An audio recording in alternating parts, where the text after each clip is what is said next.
Hello everybody and welcome back to Rev Left Radio.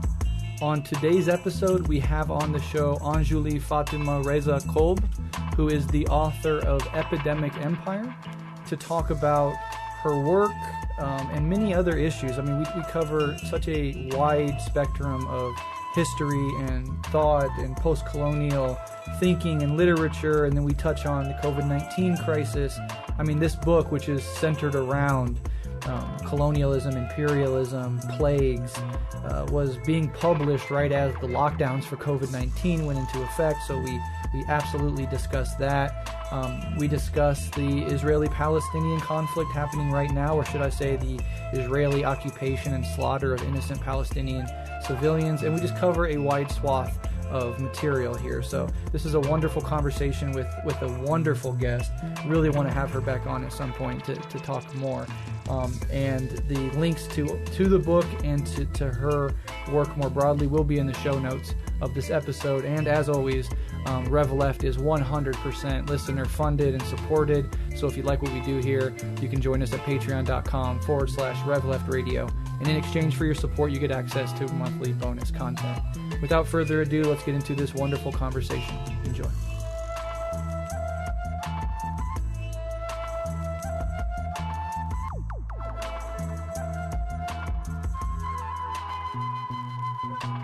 I'm Anjali Fatima Reza Kolb. I'm an associate professor of English at the University of Toronto, where I teach post-colonial literature and theory, women's and gender studies, poetics and poetry, and various other topics, sometimes history of science, largely all linked to the history of imperialism and the literatures of imperialism. And I'm also a poet and a translator. I did my PhD at Columbia University, and I live in New York City. Wonderful. Yeah, thank you so much for coming on the show. We're very excited to have you. And of course, today we'll be talking about your wonderful book, Epidemic Empire, Colonialism, Contagion, and Terror, 1817 through 2020, but we'll even go into 2021 in this particular discussion. I think we have to. We have to, absolutely.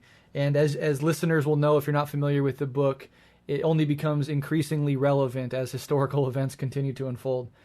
I do want to give a shout out to a podcast that you also appeared on. The East is a podcast.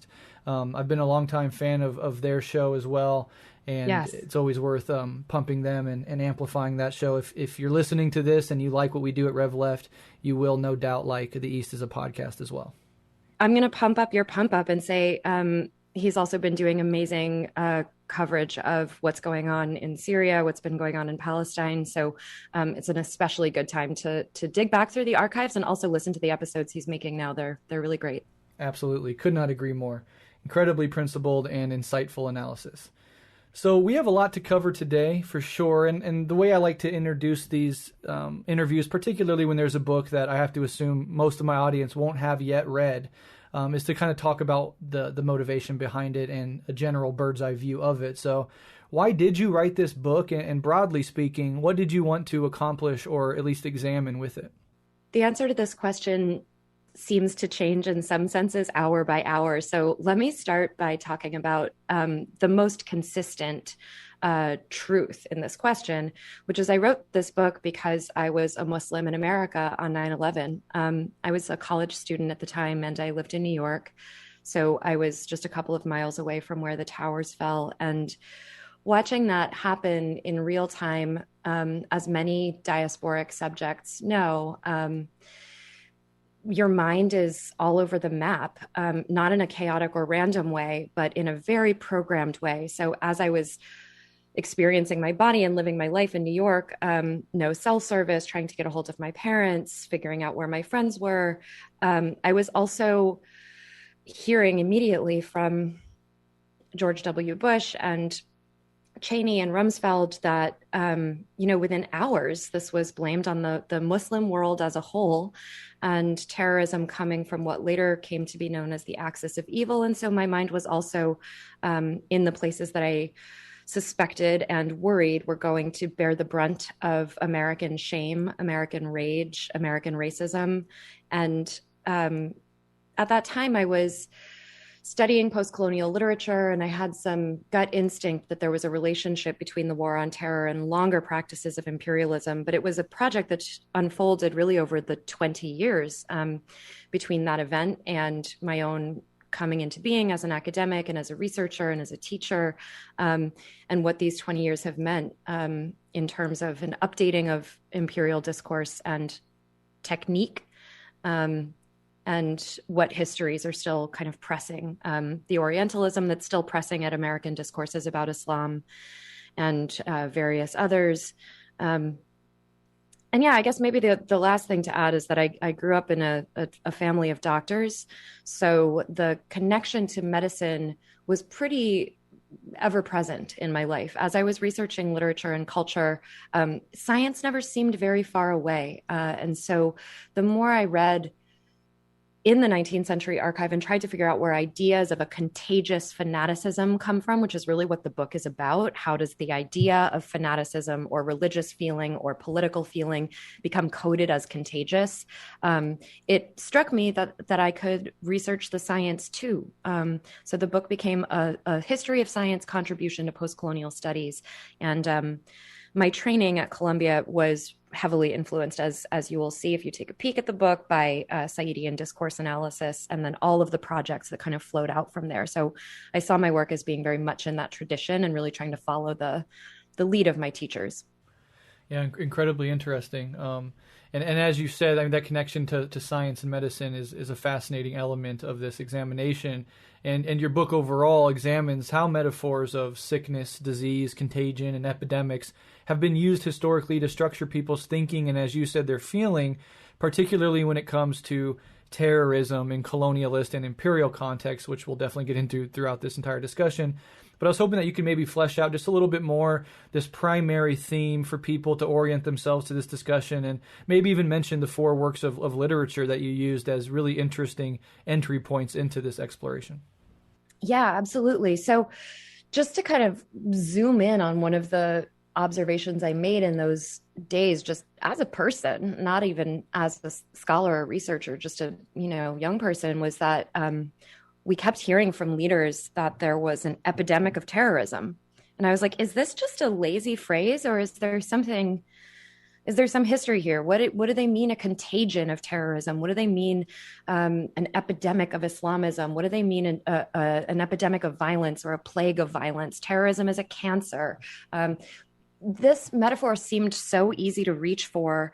And the motivation behind the book was to just figure out, like, is there something more in that metaphor than what immediately meets the eye? I think it was sort of an accident. I was working on an essay about the millennial surge in vampire stories. I mean, Twilight is the one that comes to mind for everybody, but then there were all of the kind of spin-offs from Twilight, including a number of kind of, I wouldn't call them prestige, but pseudo prestige TV shows. And then there was a bunch of Jeffrey Jerome Cohen wrote this book called Monster Theory. There's a scholar, Jasbir Puar, and Amit Rai, or a pair of scholars, Amit Rai and Jasbir Puar, who wrote an essay about the figure of the monster and the terrorist. And so I started observing a little bit more what was happening with this epidemic metaphor. But then I also was reading Dracula. I guess I would say I thought by accident. So Dracula becomes one of the big literary texts that I'm reading in the book to think about how Contagion is connected to a fear about the Ottoman Empire and the legacies of Ottoman rule in the kind of liminal spaces between Europe and Asia. And that 19th century kind of interest in contagious science and miasma theory turned out to have been much more central to Bram Stoker's work than I had initially noticed. So that chaotic mess of a book told me a lot about how people were thinking about contagion, how people were thinking about evil, how they were thinking about what threats were coming for Victorian England. And from that kind of textual nexus, I moved both backward in time and then forward in time. So I think we're going to talk about some of the non-literary or paraliterary texts that I also read in the book. But the big 4 chapters on literary texts are on Dracula. And then I backed up to read, it's actually not backed up chronologically, but I read Rudyard Kipling's novel Kim, which has It's largely read as a kind of adventure story, but it also has a subplot about the Indian uprising or the First War of Independence, which is often called the Indian Mutiny of 1857, that links the mutiny to acts of contagion or plague. And then I have a chapter on Albert Camus' famous plague novel, The Plague, and finally a chapter on a bunch of Salman Rushdie books, focused primarily on the Satanic Verses and Shalimar the Clown, but with a section in that chapter also on Rushdie's memoir. So those are the kind of four literary pillars of the book. Yeah, and we'll definitely get into some of those throughout this conversation. Particularly, I'm interested in Dracula and the Plague personally, but we'll get there when we get there.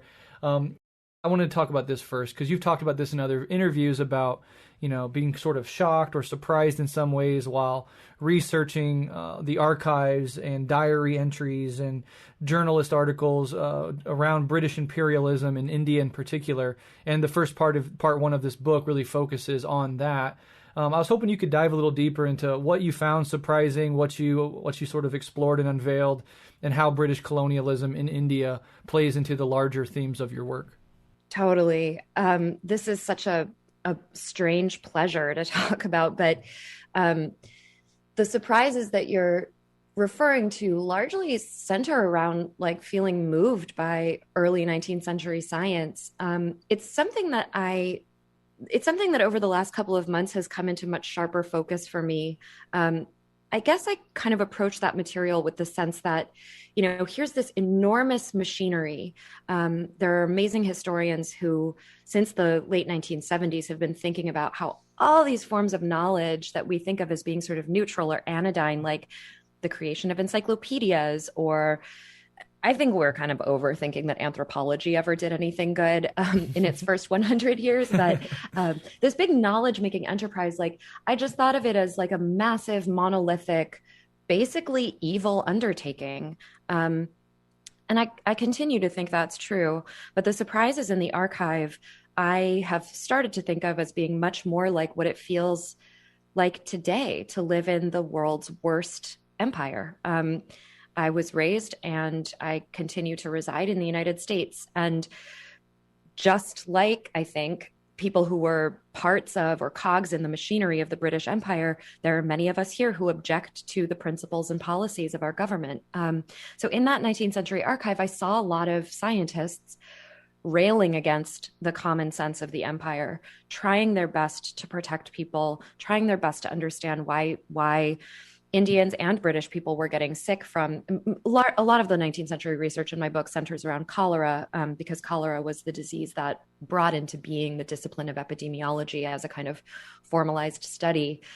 But it's easy to create villains out of historical figures, and being in the archive shows you a lot of subtlety. Not that I come away from it thinking anything better or nicer or kinder about the entire project of British imperialism, but recognizing those dissenters, even if they weren't what we would call explicitly revolutionary, was kind of a shock for me. I also just discovered about myself as a researcher that I love to read old and wrong science. I find it incredibly amusing and motivating, and oftentimes like stunningly written.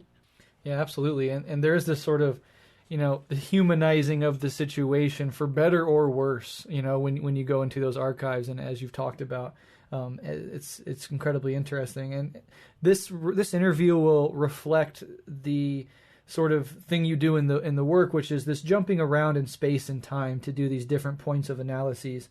And so in chapter 1, entitled Great Games, you discuss the narrative around the capture of bin Laden and the use of a public health campaign as cover for the search for him. I don't know if many people know about this public health campaign and this covert sort of operation surrounding it, but it is very, very interesting. I was hoping that you could discuss this and some of the connections and arguments you draw on in this chapter more broadly.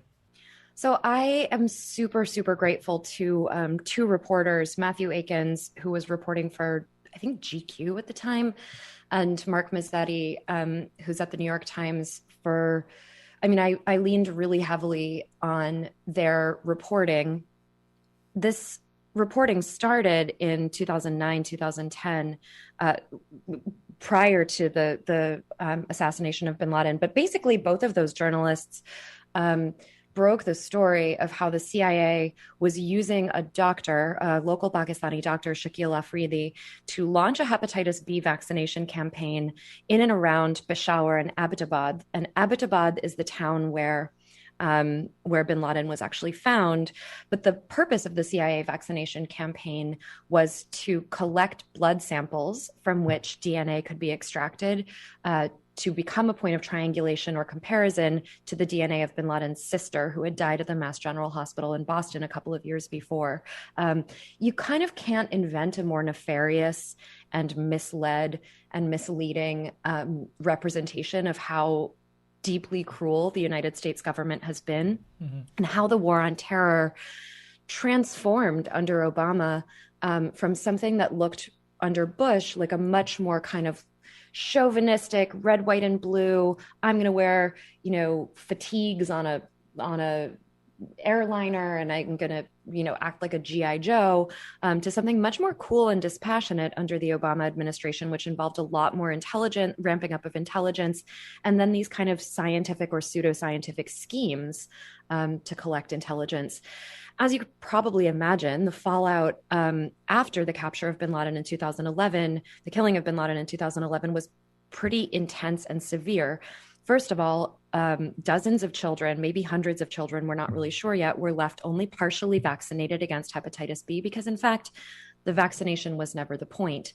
But much more importantly, polio, which had been completely eradicated from Pakistan or nearly completely eradicated from Pakistan, is now on the rise again. Over the last 10 years, people in Pakistan have become increasingly suspicious of vaccination campaigns and public health workers for very good reason. So there were a rash of attacks on public health workers that had nothing to do with the CIA campaign.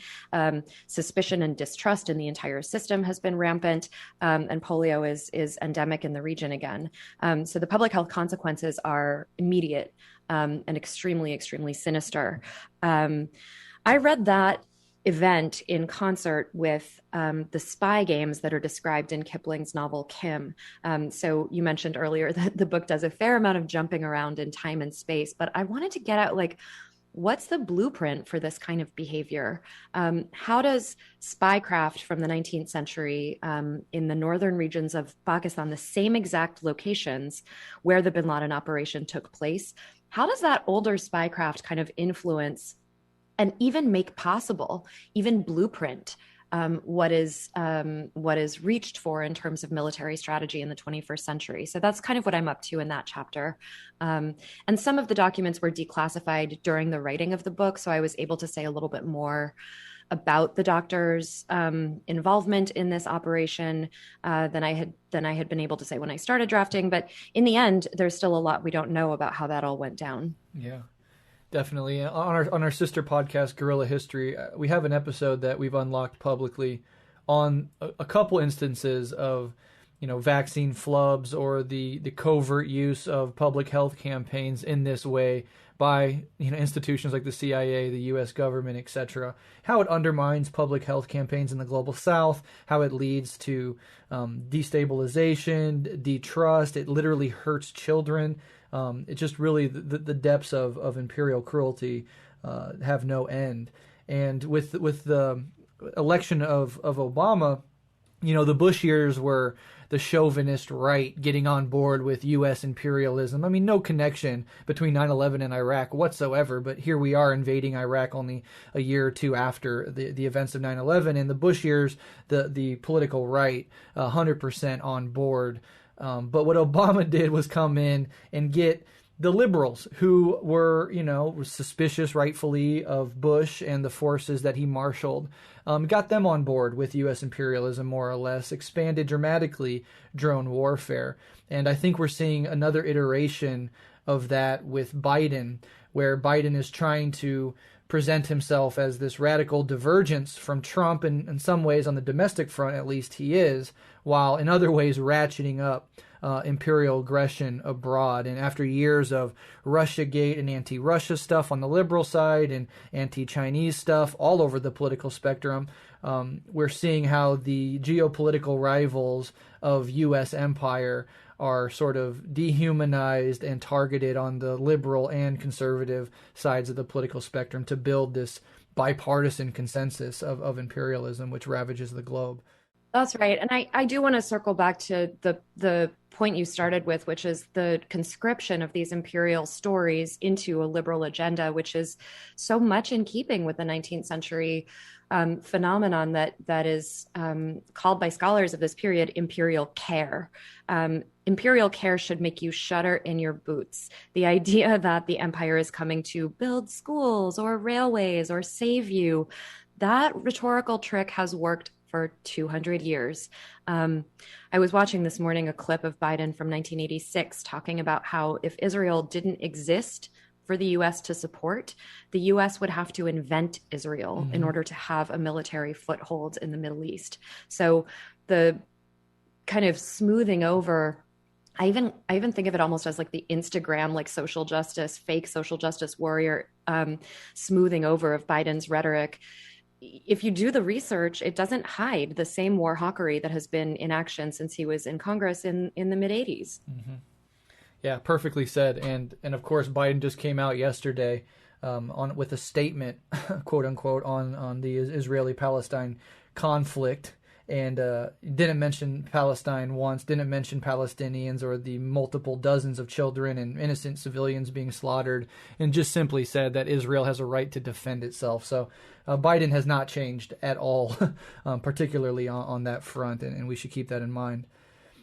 Let's go ahead and move forward, and I want to sort of circle back to something you already put on the table, which is Dracula by Bram Stoker. And in your chapter, Circulatory Logic, you examine that work as colonial literature and fascinatingly, its revival, along with a slew of popular culture works on vampires in general after 9/11.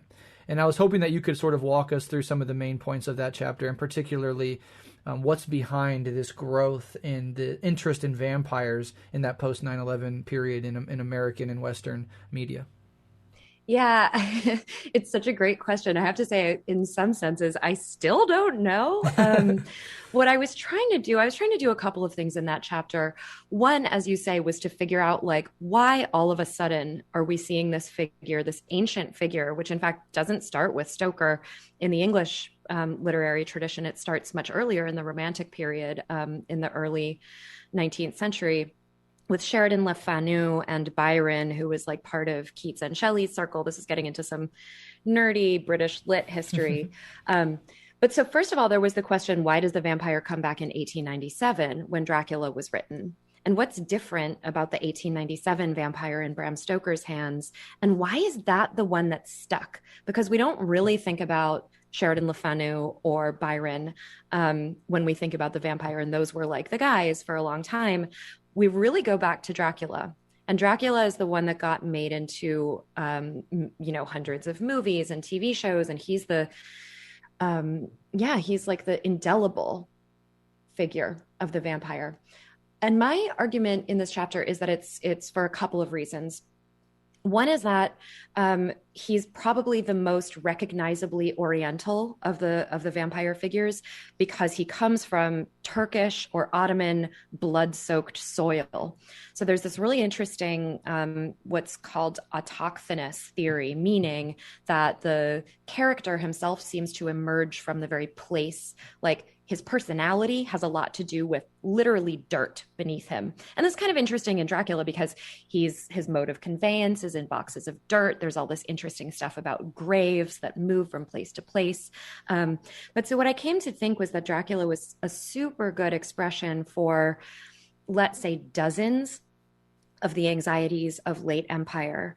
And so I wanted to sort of add to the conversation what I think of the novel's Orientalism and how that intersects with its other concerns, like a fear of homosexuality, a fear of the Semitic, a fear of the liquidity of money, a fear of immigration, just your good old garden variety xenophobia. There's a lot of stuff in there. And there's a ton of scholarship about how this novel, just became a kind of favorite because you could almost slot in anything you were scared of and it would still sort of work on you. It's that flexibility that I think makes this this vampire story so durable, because kind of every generation of readers can find in it what they are at that moment afraid of. So I wanted to think both about that kind of critical flexibility or that allegorical flexibility and like why everybody loves it all the time, every couple of decades. But then I also wanted to ask, like I did about the epidemic of terror, is there something specific about why this came back after 2001? And that specific kernel is how the novel negotiates two things. One, the interface between Europe and the Orient. So there's all this interesting stuff about the sweet waters of Europe and the sweet waters of Asia, and Constantinople stands as this sort of scenic backdrop to the relationship between the Carpathians and what was formerly Turkish land, or land under the sign of the Crescent. And then the second reason why I think Dracula has endured as much as it has is because, unlike those earlier romantic tales of the vampires, it's really a bureaucratic document. Like, the novel is obsessed with typewriters and mimeographs and recording apparatuses and notes and documentary stuff. So it's a problem-solving novel. Like, on top of being a vampire novel, it's really about the mystery of information. And I think that in the early years of the War on Terror, because there was such a dearth of information and so much was classified and so much was happening behind the doors of black sites and closed torture chambers and interrogation sites, that desire and that hunger for a novel that seeks to domesticate something really scary through reams and reams of information, I think we were really in search of that as a culture, which is why I think that novel in particular comes back in the early years of the millennium. Yeah, fascinating. Do you have any thoughts on the sort of contagious element of a vampire bite? I know sometimes that's dropped in retellings of vampire stories. Like in the Twilight series, it was a huge part, to turn, I forget the characters' names, but to turn the protagonist into a vampire through the bite. Do you have any thoughts on that and the role that plays here? Yeah. So I'll keep this brief, but my main thoughts come from earlier scholars who, from whom I learned that Stoker had written another short story for children. Really creepy. I mean, the children's literature of the Victorian period was very odd. He had written a short story for children called The Invisible Giant. And there was this huge debate in the 19th century about whether cholera, especially, but like lots of diseases, traveled by what were called miasmas, or like disgusting air, or whether they were contagious, meaning co-touch, like the derivation of the word contagious literally means like touching together. So we've thought a lot about this over the last 12 months, 13 months. We wouldn't think of these things as being so diametrically opposed at this point. Like, COVID is something that spreads through droplets, which means it literally is in the air. But it's also not emanating, as they believed in the 19th century, from like a stinky sewer and the air itself was poison. But in this earlier story that Stoker wrote called The Invisible Giant, he was like trying out miasma theory. And so the monster in that book is like literally a mist or a fog that hangs over a town and kills everyone. Again, amazing content for children. And then that story was written about 15 years before maybe 10 years before he started drafting Dracula. His brother was a Surgeon General of Ireland. His mother had been a nurse during the cholera outbreak in Sligo in 1832. So he had like medical information, and he was often pumping his mom and his brother for details about this. So he had this kind of interest in science. The way that Contagion works in the novel Dracula is not quite as spectacular as it is in The Invisible Giant. It doesn't kill everybody all at once. I've actually been thinking about this a little bit more in terms of evolutionary epidemiology, and I won't bore you with the details about that, but basically, in order for the character Dracula to continue existing in the novel, the bite of vampirism can't kill people, and it can't kill people super obviously, because then there would be no mystery for the novel to solve. So it's a really intimate form of contagion, and it only happens to a couple of the characters in the book. I think this is really interesting because there is a kind of different ethos or vibe when we think about a horror story. That doesn't like wipe out a whole population. Like it's not an apocalypse story. It's not a catastrophe story. It's like the deeply intimate spaces of the house or the home. It's totally sexual. There's one point at which the character Dracula is like force feeding, almost like he's breastfeeding one of the female characters in the book. The status of whether blood is clean or unclean is something that the characters talk about a lot. So I think essentially what that novel is doing with the concept of contagion is thinking about how it can operate really invisibly and in these tiny ways that we might not perceive initially as being dangerous, if that helps and helps to make sense of the novel a bit. Absolutely. I find that to be incredibly fascinating. And of course, there's, like you just mentioned at the end there, the idea of clean blood and you know, dirty or infected blood. And the intimacy of having to nestle your face into the neck of somebody else to pass on the bite, as it were. Yeah, it's very, very interesting point. Well, I should mention this last little moment too in the Dracula chapter, because it's something that sort of kept me going through the writing, that after 9/11, I mean, like that very day in New York, there was this amazing mobilization of Americans who wanted to give blood. Like, there was this super fascinating kind of collective sense that like, oh my God, we have to like open our veins for the nation. So that kind of iconography of blood and nation and belonging and gift economy was like super in the air anyway in those few days after 9/11. So it made me want to know more about how the goodness or badness or contagion of blood was working in earlier moments in history. Yeah, great point. And the thing about miasma theory that always interested me is, like, humans are so close, you know, like it's the smells coming off of this rotting putrid sewer or the dead body. Like it's something in the air. It's like, we don't have germ theory quite yet. We don't fully understand the mechanisms of contagion, but like children trying to figure something out, we're getting closer and closer. I've always found that to be an interesting little element of human evolution and the evolution of science. It's totally fascinating. I benefit from this every day because I live in an apartment building that was created as a school in the 1890s. And this was kind of the high point of contagion and miasma theory in New York City. And the commissioner of schools fancied himself a bit of a designer. So if you look around New York, there are all these late 19th century school buildings. Some of them are still schools, some of them are not. But we have 14-foot ceilings and enormous windows because children need air and light. According to that moment's science. Yeah, very, very interesting. All right, well, let's go ahead and move on. And the next one is based on Albert Camus' The Plague. And I remember reading and really enjoying at the time The Plague when I was about 20 years old, though at that time I had limited knowledge of the historical context that he was writing in. Just a well-written, interesting book. And I know that since COVID, there's been like a wave of renewed interest during the pandemic of people going back and rereading that book because it seems so timely and interesting. And it is, you know, if I remember correctly, a really interesting, great book.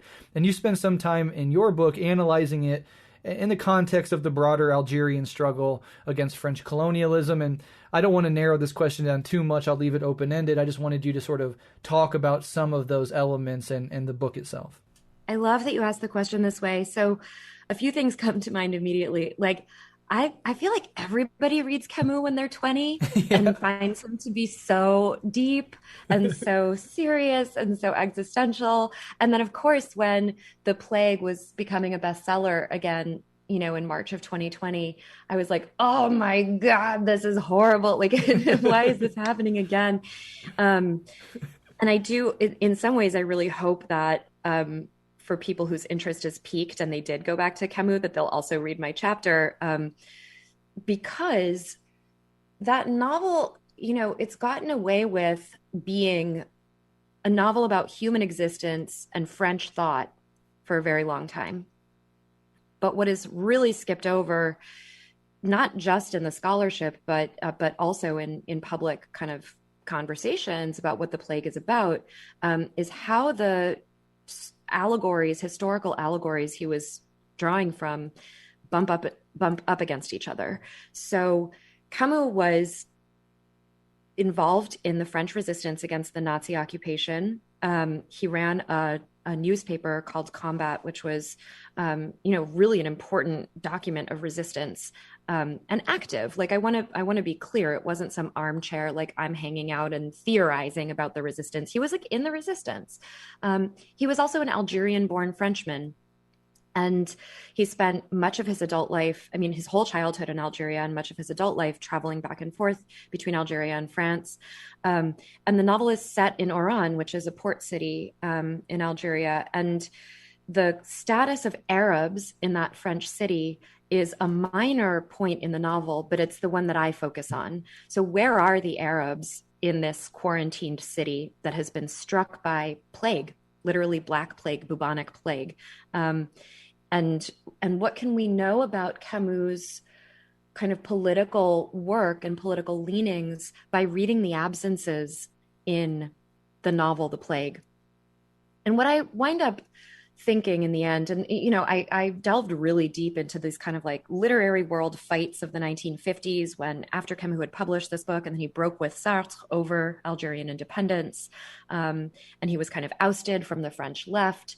For not being enough of a communist, for not being enough of an anti-imperialist. He said that horrifying thing at the Nobel acceptance speech preview or whatever, that, I'm on the side of freedom, but if freedom is going to be a bomb and my mother is on that bus, I'm on the side of my mother. So he got a really terrible reputation in the 40s and 50s, and he got in this fight with a French writer named Roland Barthes, who basically said, like, stop lying. Your allegory is not about the French resistance. The plague is not a figure for the Nazi occupation. This is actually about something else. And Barthes doesn't go so far as to say it's about Camus' terror of Algerian independence movements, but that's what I'm saying in my chapter about this book. So I think the plague he's working out, allegorically, metaphorically, is really this rising nationalism in the 1940s in Algeria.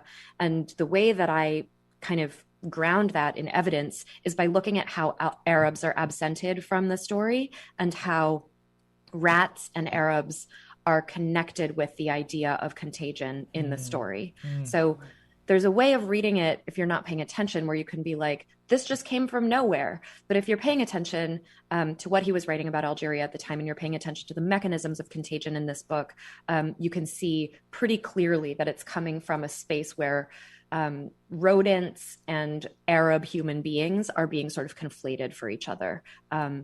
So yeah, I would say it's a worthwhile reread if people remember loving Camus, but I also wanted to take my own like youthful reading of his writing a bit to task and see if it held up.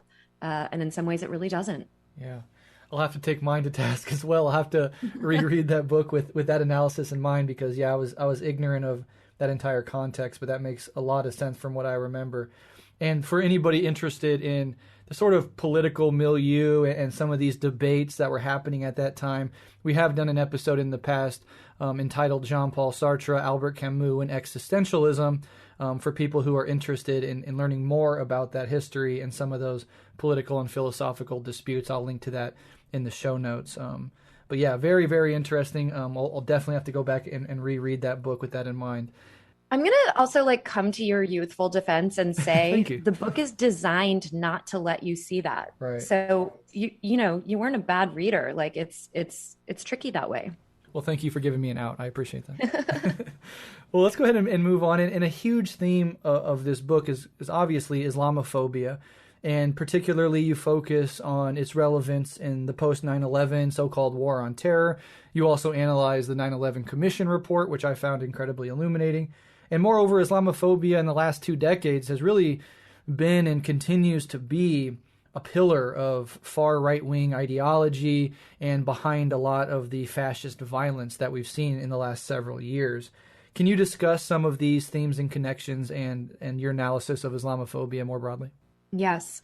I just really feel so grateful to have stepped into a scholarly and analytic tradition where a lot of people have done amazing work on the question of Islamophobia. I would say beginning with Said's Orientalism, the way that xenophobia and othering works in imperial discourse and imperial formations is sneaky and it's complicated. Sometimes it takes the form of obsessive interest and love. I think that's what I would call the kind of light Orientalism, where you see, like just a lot of interest in the Middle East. It doesn't immediately appear to be hateful. It doesn't immediately appear to be about conquest, but knowledge has always been an avenue for conquest. There are, as we were discussing earlier, like much more hot-blooded versions of Islamophobia, and there are some great scholars who have done work on that, and who I really learned a lot from. I'm thinking of a legal scholar, Khalid Bidoun, whose book on Islamophobia I think is really useful. Because there was such a strong recognition of the racism against Muslims, against Arabs, against terrorists, and I say those three words kind of in triptych because they were often used interchangeably by leaders in the West, British leaders, French leaders, obviously our elected officials in the US.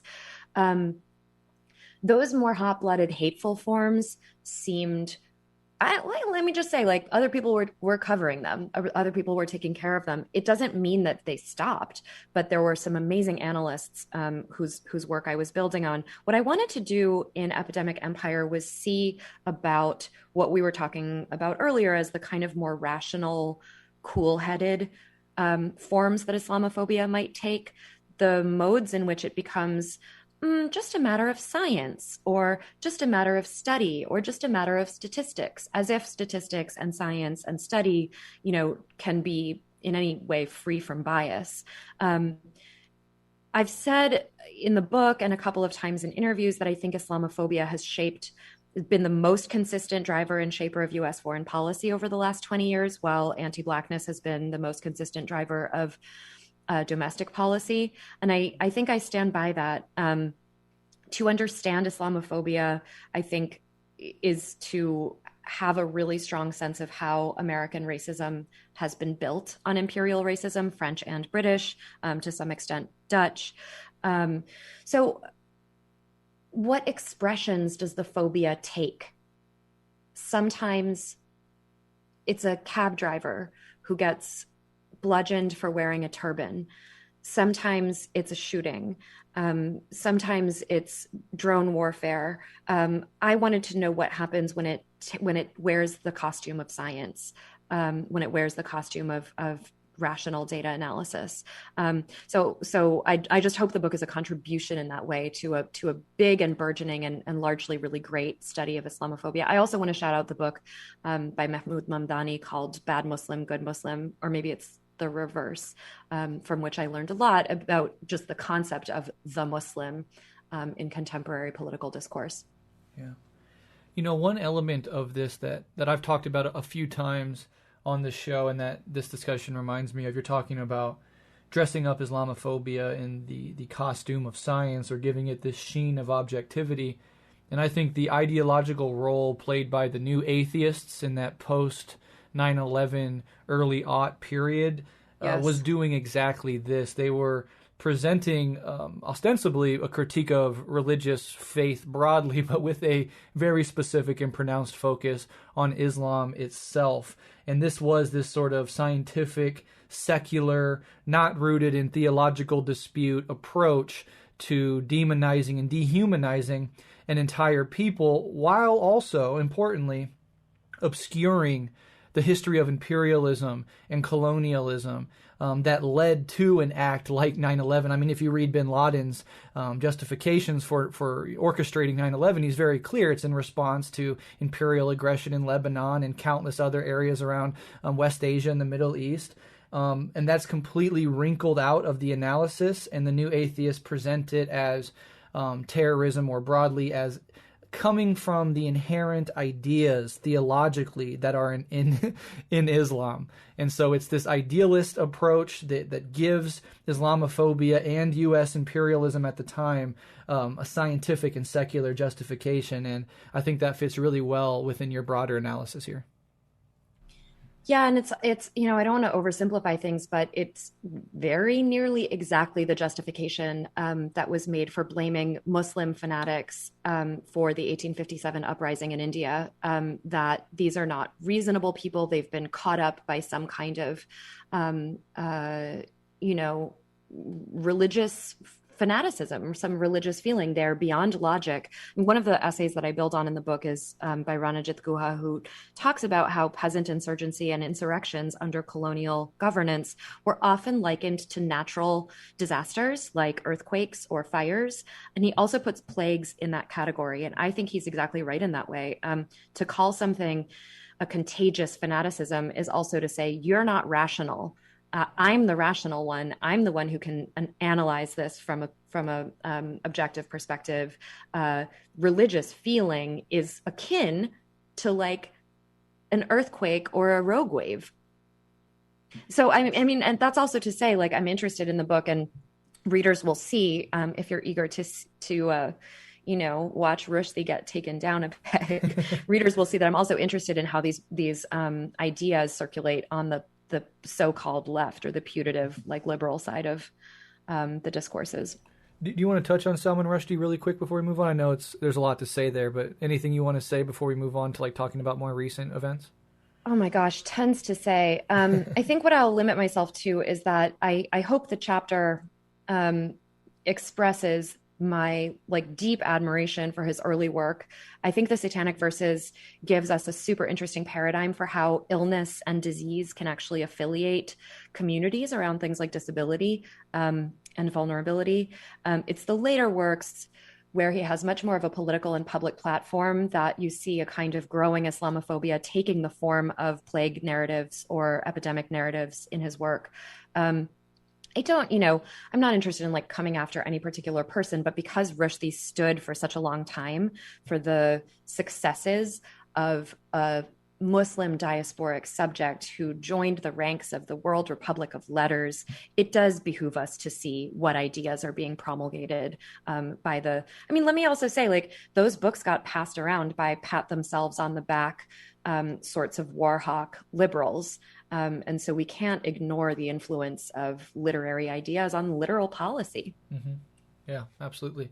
And there's also a close connection during the Iraq War, early days of the Iraq War, between Salman Rushdie and figures like Christopher Hitchens, who was, of course, a big part of the new atheist movement. So they're like besties. Yeah, it was exactly, gross. Exactly. So let's go ahead and move on to, and before I guess we move on to more current events, I just want to say that, as with so many interviews of this type, there's just no way to cover all the chapters or all the themes that you explore in the book. So I really encourage people to go out and get this book, support a wonderful author and thinker, and learn a lot that is radically applicable to what's happening around the world right now. And let's get into a little bit of that. So, this book was written right before the COVID-19 pandemic and was being prepared for publishing, if I'm not mistaken, just as the lockdowns went into effect. And over the last year, we've seen, huge swaths of Americans, call it a hoax, feed into Orientalist and xenophobic conspiracy theories about China purposefully unleashing the virus on the world. We're currently seeing a sort of vaccine imperialism in which countries in the Imperial Core have excesses of vaccines while the Global South has virtually nothing. All the while, huge pharmaceutical companies are sort of weaponizing their patents to protect their profit over human life. There's also this interesting development on the victims of communism side, where they are adding every death by COVID-19 to the list of deaths caused by communism because the virus came out of China. So there's a lot of rhetoric and ideology and ramping up and manufacturing consent for the new Cold War going on around this pandemic. And of course, that's rooted a lot in racism, Orientalism, imperialism, etc. So just wondering broadly, like, how does all of this sort of dovetail with your work, and what have you learned from this pandemic generally? I did not know that about the victims of communism count. That is unbelievable. I'm going to be thinking about that a lot. What have I learned? I mean, I guess I want to say that there's been a sort of uneasy feeling amongst historians of empire, and the sort of difficulty of finding oneself in a sort of Cassandra-esque space where you're like, yeah, well, I'm not surprised by any of this.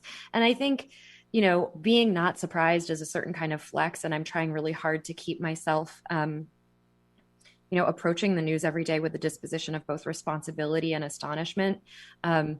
But truly, I think the surprises have been in the extent to which communities have come together. New York was hit really fast, really hard right at the beginning, and watching mutual aid networks that have sort of been in effect and have been actually grown out of like decades long projects sponsored by immigrant communities, the Black Panthers, right? Like those ways of turning away from the state have moved me and impressed me, and in some senses surprised me with their durability in the face of what looks ever more like the inescapability or imminence of global capital after the putative end of the Cold War. So that's what I would say as far as surprises are concerned. I wrote an article while I was drafting the book about a diplomatic standoff or kind of conflict between the then Indonesian Minister of Health, Siti Fadila Supari, who during the first or maybe the second avian outbreak in 2006, refused to supply wild type viral samples from her population. So just to break that down a little bit, there was a novel bird flu outbreak in 2005, 2006. And the Global Influenza Surveillance Network, which works with the WHO and the UN to create global flu vaccines, was like, okay, so you have this new strain, give it to us so we can code it and make a vaccine. And the Minister of Health was like, no, that's my sovereign property. Like, that belongs to Indonesia. What you're going to do is take this virus and sequence it and create a vaccine, which we then cannot afford. And she was absolutely raked over the coals in the press. Laurie Garrett, who wrote a book called The Coming Plague, and then I've been like coming for this lady forever. She's like a kind of popular science journalist, and she was on the news all the time when COVID started, because she did, in fact, write a lot about how a virus like this was probably going to take out a large portion of the human population, especially as globalization accelerated. So she and Richard Holbrooke, who used to be special envoy to Afghanistan, they famously wrote a Washington Post op-ed that called what she was doing viral sovereignty, like doubling down on this crazy Islamophobia that essentially posited that in Islamic spaces, politicians acted insane. They were going to kill the rest of humanity by not giving over their sovereign bioproperty, and that the virus really was who was in charge in a place like Indonesia. There were all these comparisons between Indonesia as a terrorist haven and how it was going to become a bird flu haven, et cetera, et cetera, et cetera. So the stuff about vaccine sovereignty, the stuff about manufacture, the stuff about intellectual property, the way that, the moving moment last week when the U.S. decided to also agree to waive the TRIPS agreement so that at least intellectual property about vaccines could be shared. Like, all of this stuff I've been sort of watching for the last 10 years or so. And I think what we've seen in terms of who's been hit hardest by this, I won't bore listeners of this podcast who probably simply agree with me. Like, it shows the fault lines of our racism. It shows the way that the history of xenophobia and terror of others is being reanimated, updated, re-exploited. And it's really sickening. I think the last thing I'll say on this is just that you mentioned the xenophobia. Early in the virus, there has also been all of the ways in which big imperial governments have blamed others. There was also an extreme focus in BJP India in the early days on what they were calling Corona Jihad. So the idea that Muslims in India were actually the vector of coronavirus and that it was being launched as a kind of attack on the Hindu population. Wow. What's happening now in India is just absolutely devastating. And the loss of life, it's not just connected to government neglect. It's also connected to a vast propagandist approach to dividing the population and sowing hatred between Hindus and Muslims. Yeah, yeah. I did not know that it was used in that way in India, but it certainly fits with what's happening more broadly. The rise of Hindu nationalism and Islamophobia, and the leader of Modi, which is India's version of Bolsonaro, which is Brazil's version of Trump. I mean, the countries, the big countries with huge populations that have been hardest hit, all have these rabid, nationalist, xenophobic, often Islamophobic movements that are centered in their country and have, in some sense, political power. For a big portion of the pandemic, had political power. So, that can't be separated from this overall context. And, the history of vaccines more broadly, which I do want to get into on a separate show maybe in the future, because I think there's a lot here to talk about.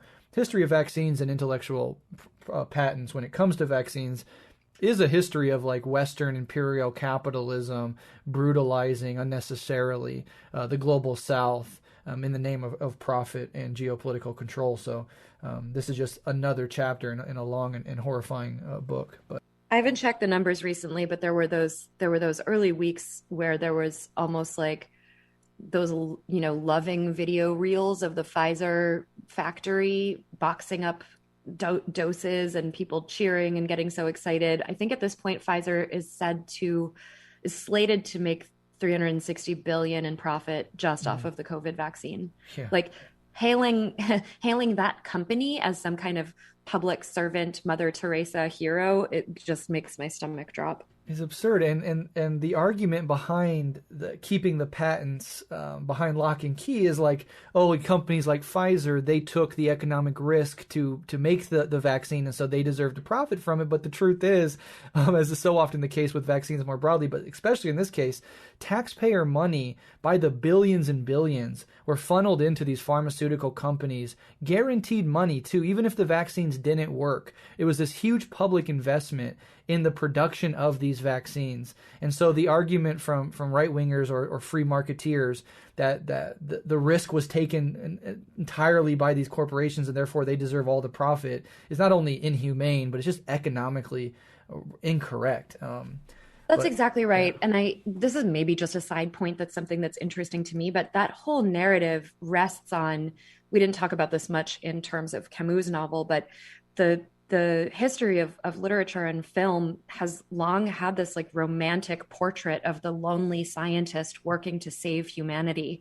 And everything about that notion that they've put all the risk in, when in fact it's taxpayer money. There's no kindly, lonely scientist in a lab whose name is Pfizer. Right. There are many people who are doing this work and who really do care and who are sequencing mRNA vaccines, but there's a kind of iconography around the selflessness of medicine that almost disables critical approaches or critiques, critical critiques.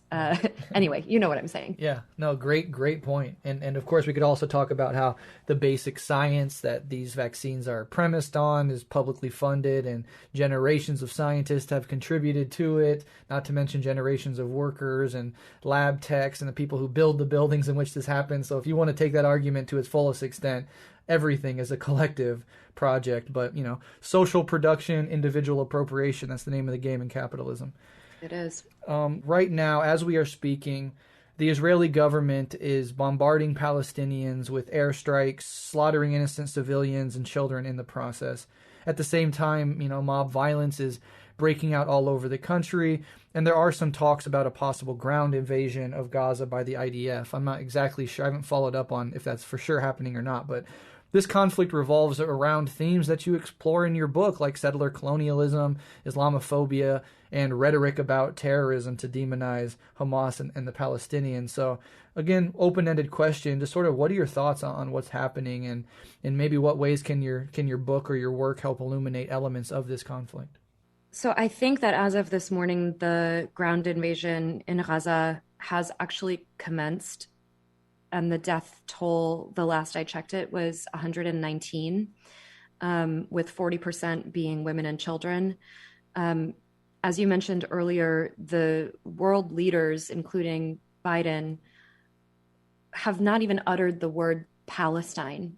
Um, Israel's right to defend itself, I just want to make the line very clear, is an extension of imperial self-protection that has taken the form of quarantines, of sanitary borders, of insisting on ever more encroaching settlements in order to quote unquote survive, when in fact what is happening is that territory, land, and settlements and villages are being dispossessed. People are being dispossessed.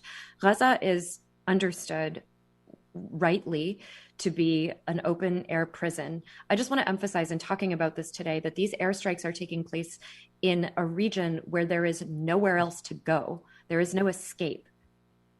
The funding, I mean, the Israeli army, which represents a nation about, I think I saw in 2018, about the population of Amsterdam, has one of the most sophisticated militaries in the world. There is no symmetry on the other side.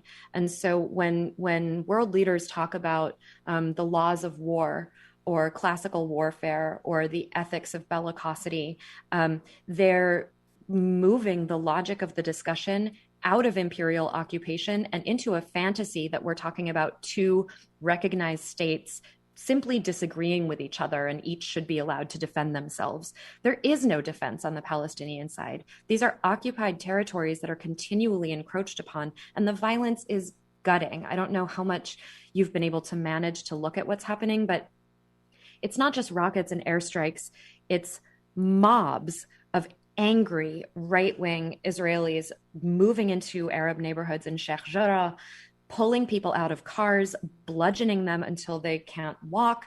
I mean, the hatred and the national chauvinism is acute in a way that we don't see in many other zones of conflict in the 21st century. So I don't know that the book has a lot to offer in terms of commentary on Palestine. I mean, I kind of studiously avoided writing about Palestine in this book because the imperial formation of Israel is so very different technically than the 19th century formations.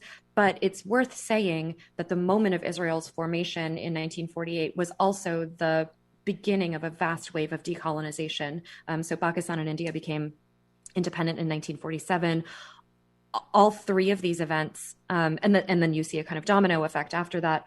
All three of these events are direct outcomes of the Second World War. So I think it's important to consider the legacy of the Holocaust, the legacy of world space and a world public as being very much with us today. It's odd to say it this way, but if we think about 1947 and 1948, I think the imperial parameters of this conflict become much, much clearer. Each day I sort of absorb or learn a little bit differently. I guess today I'm really moved by looking at the maps over time of Israeli occupation in the West Bank and in Gaza, the way that East Jerusalem was requisitioned by the Trump administration in a weird, bizarre kingly bid to like Prince Jared Kushner. I mean, it was so strange, but the idea that the US could move the Israeli capital to Jerusalem, we're just seeing the fallout of that right now, with people being removed from their homes and attacked and further displaced. And others know so much more about this than I do. So let me not belabor the point, but maybe I hope that something in the book is useful for thinking about this conflict, but much, much more importantly, I hope that this conversation is just an opening for others who know more about Palestine than I do to like get in touch and let us all who are talking today and listening today know what it is that we can do to help, not just in sending money, although I think that's really important, and putting pressure on our elected officials and so forth, protests in the streets, but I think also in terms of knowledge making and scholarship, syllabus construction, curricular changes, these to really change the conversation is a deep and long process. And I want to be a part of it, and I hope that I am. Yeah, absolutely. Well said. And, there's so much to say. There are lots of Palestinian voices that are emerging on social media. And if you want to really know what's happening, the voices on the ground are some of the best to tap into. There's this documentary that came out last year from Abby Martin and the Empire Files called Gaza Fights for Freedom, with a lot of on-the-ground investigative journalist videos and footage and interviews for people who want to learn more about that specific area and what's going on. And Abby Martin also released this sort of sickening video where she goes into the streets of Israel and just interviews random people, right? Random Israeli citizens, and asks them what is to be done about, Arabs, Palestinians, Muslims, etc. And just the on-the-ground, everyday Israeli rhetoric is genocidal. I mean, it talks of purging them from our land, of eliminating them, of carpet bombing them, said with such casualness. It's just like taken for granted and common sense among at least large segments of the Israeli population. I know that no group is a monolith, and there are plenty of Israeli Jews and Jews in the diaspora who stand with Palestine and against this violent settler colonial Zionism. But it really is a peek inside of the ideology of occupation and how it trickles down and comes out of the mouths of everyday regular people in such horrific ways. I do wonder, though, it's hard to really to know for sure. It almost feels, and maybe this is too hopeful on my part, that something has shifted in this conflict, in the optics of it, in the way that the world is responding. I mean, for forever in American politics, both sides, Democrats and Republicans, 100% pro-Israel. All the media outlets were for it. And with the rise of social media, with the rise, I think, importantly, of video footage and camera phones coming out of places like Gaza, showing the world the reality of the situation, you see mass protests across the world in solidarity with Palestinian resistance. Maybe, again, it's too hopeful, but do you get at all the sense that something is slowly shifting and changing in the sort of global perception of this conflict and where the blame really lies? I do. I think that I do think it matters that common sense shifts. I don't feel that hopeful that what this is going to lead to is immediate. I mean, I really don't, after watching some of the interviews with Israeli politicians this morning, but I don't feel hopeful that it's going to lead to an immediate policy reversal. The U.S. is standing in the way of the UN Security Council even having a conversation about what's happening in Palestine. I mean, this is the nation I live in, that I'm a citizen of. For 3 days, the US has blocked a Security Council conversation. So, what happens in terms of common sense amongst loving, caring people who care where injustice is happening in the world, I don't feel super hopeful that that trickles up fast or even in predictable ways. But when I started my work as a scholar, colonialism was kind of a funny term. Imperialism was kind of a funny term. Social justice was kind of a funny term. I mean, you could find pockets of people who knew what you were talking about, but it was largely understood as jargon. It really gives me a lot of hope that, like, any kid on Twitter now knows what those terms mean. Yeah. Like, it's part of being a person and being critical, being really critical, not just of heteropatriarchy or anti-Blackness in the United States, but these bigger geopolitical forces. I don't know how sophisticated the understanding is, but it means a lot to me that those words are common parlance now, and they're not understood to be some mystifying, eggheady, far away in an ivory tower thing, but in fact, the stuff of our everyday conversations. I don't get too optimistic about scholarship in general, but I do want to say, like, those things, those theories that seem odd and obscure and weird at one moment can change public opinion over time. That's a 20-year story, but I think it's a good one. Yeah, incredibly well said. I largely agree with your overall take, both the short-term pessimism of the actual power dynamics and the sort of, genuine optimism that springs from younger people coming up with broader social and political consciousness. And, that could only be an asset to the forces of liberation and emancipation long term. So there is some hope for optimism. That social consciousness, I also just want to add, I think where I get a little bit scared is when it doesn't translate into anti-capitalist action. That's what I'm hoping to see from this generation of students that I teach, is that instinct towards social justice really turns into a fire, an important and significant anti-capitalist movement.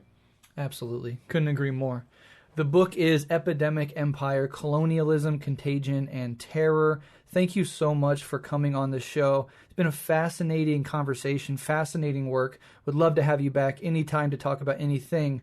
Before I let you go, though, can you please let our listeners know where they can find you and your work online?